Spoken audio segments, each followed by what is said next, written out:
国际秩序和经济全球化遭受冲击。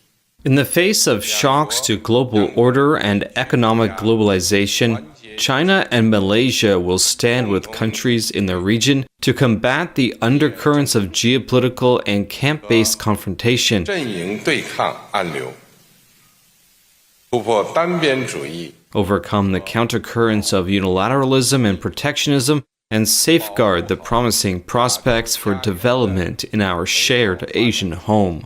At a time when multilateralism is under tremendous strain, when some nations abandon the principles of shared responsibility and others question long-standing commitments, China's global initiative offers a new lease on hope. They look outward, not inward. They speak not of rivalry, but of renewal. Donald Trump is keeping the pressure on Harvard University after it rejected his demands to overhaul academic programs or lose federal grants. In a social media post Wednesday, Trump wrote Harvard is a joke and should no longer be considered even a decent place of learning. A day earlier, he threatened to strip the university of its tax-exempt status and said it should apologize after Harvard called his demands unlawful. Veena Dubal, a law professor at the University of California Irvine Law School and the general counsel of the American Association of University Professors, said the move could be a watershed moment. Everyone was looking to see who would be the first universities to stand up to the Trump administration, and I'm really, really heartened that it is Harvard, one of the nation's oldest institutions, certainly one of the most well endowed, with a lot of frankly political connections. I mean, this could be a game changer in terms of saving the sector. Beginning with Columbia University, the Trump administration has rebuked universities across the country over their handling of the pro-Palestinian student protest movement that roiled campuses last year, following the 2023 Hamas-led attack inside Israel and the subsequent Israeli attacks on Gaza. Some professors and students have said the protests are being unfairly conflated with anti-Semitism as a pretext for an unconstitutional attack on academic freedoms. This is not just about pro-Palestine speech, and I really want to get that across here. This is people who do gender research, people who do research on race, people who do research about uterine fibroids, anything that kind of broadly can be seen as conceived as somehow woke or relating to diversity. I think those people are feeling an extraordinary chill, and certainly I feel it myself.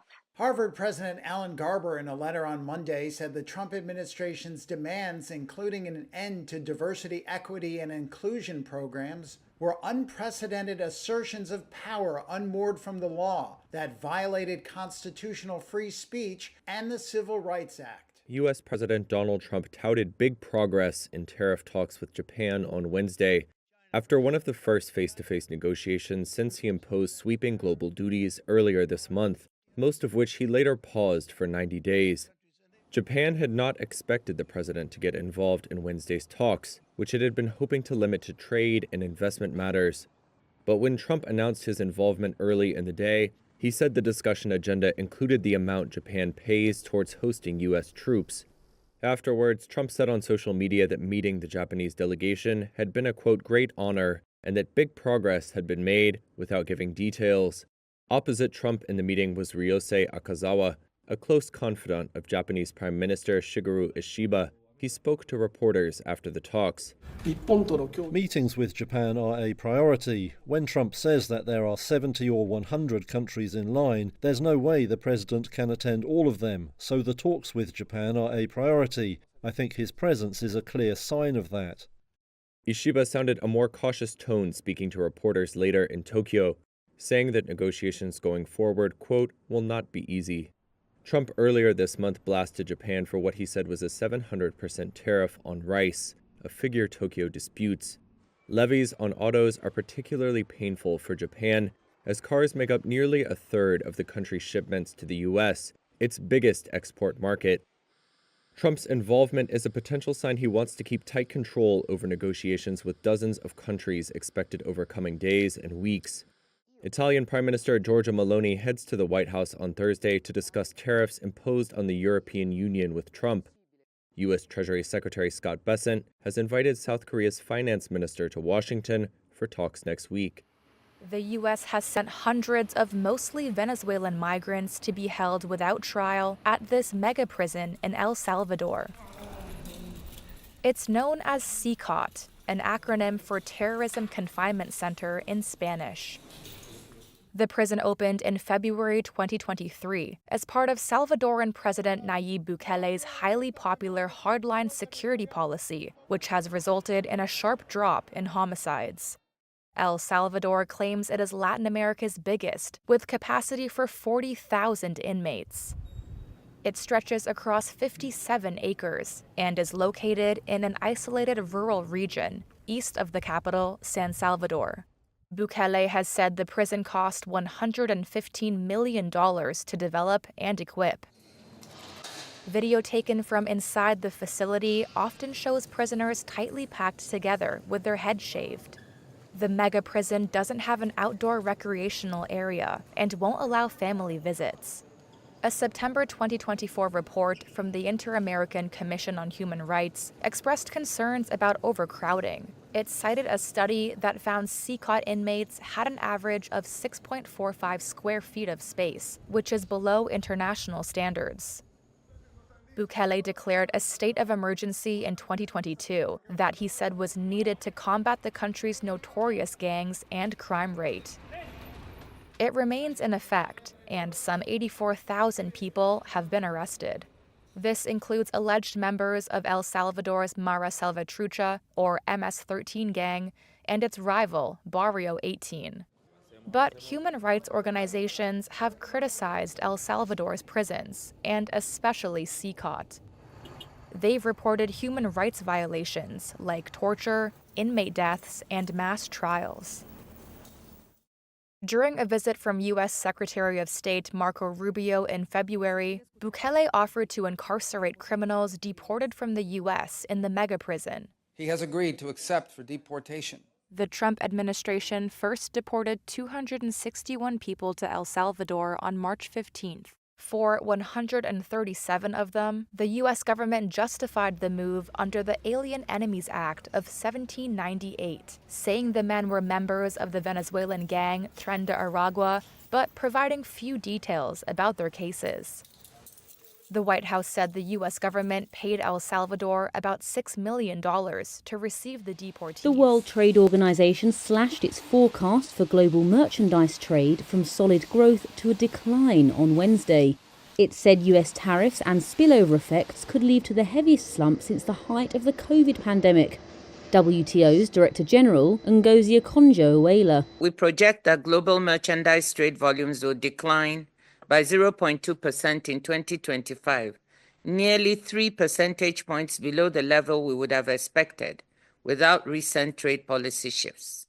The WTO said its new estimate was based on measures in place at the start of this week. US President Donald Trump imposed extra duties on steel and car imports, as well as more sweeping global tariffs. That was before unexpectedly pausing higher duties on a dozen economies. His trade war with China has also intensified, with tit-for-tat exchanges pushing levies on each other's imports beyond 100%. We currently estimate that merchandise trade between the two economies will fall by 81%, a drop that would have reached 91% without recent exemptions for products such as smartphones. So without the smartphones, 91%, with that exemption, 81%. And this level of a drop in U.S.-China trade of the magnitudes we are talking about is virtually tantamount to a decoupling of the two economies.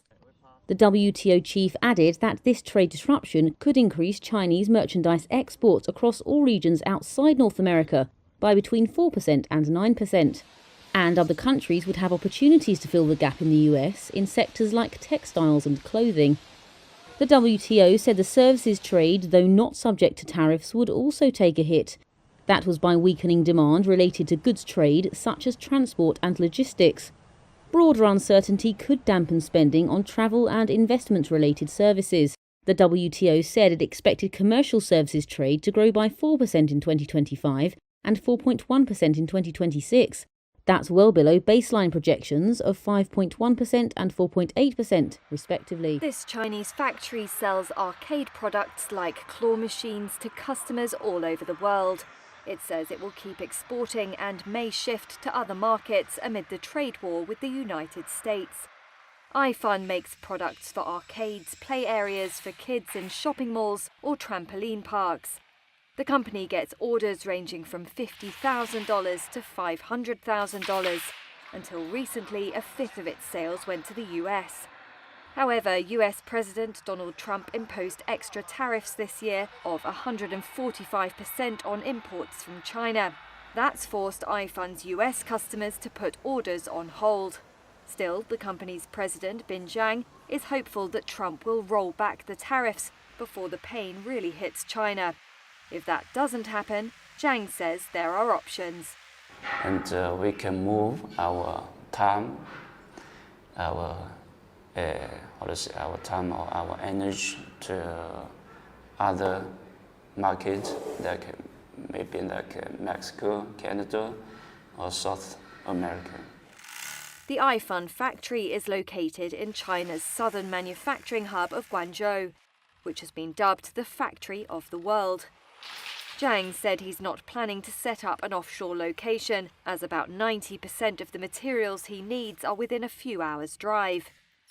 For now, Jiang shares the hope of many other Chinese entrepreneurs that Trump will pivot on tariffs. A U.S. federal judge on Wednesday ruled that Trump administration officials could face criminal contempt charges for violating an order halting deportations of alleged members of a Venezuelan gang who had no chance to challenge their removals. In a written ruling, U.S. District Judge James Boasberg found probable cause to hold Trump officials in criminal contempt of court, saying the administration demonstrated willful disregard for his March 15th order, barring the government from deporting alleged members of a Venezuelan gang to El Salvador under the 1798 Alien Enemies Act. He pointed to an ex-post retweeted by Secretary of State Marco Rubio, in which El Salvador President Nayib Bukele shared a link to a news story about Boasberg's order blocking deportations and said, "Oopsie, too late."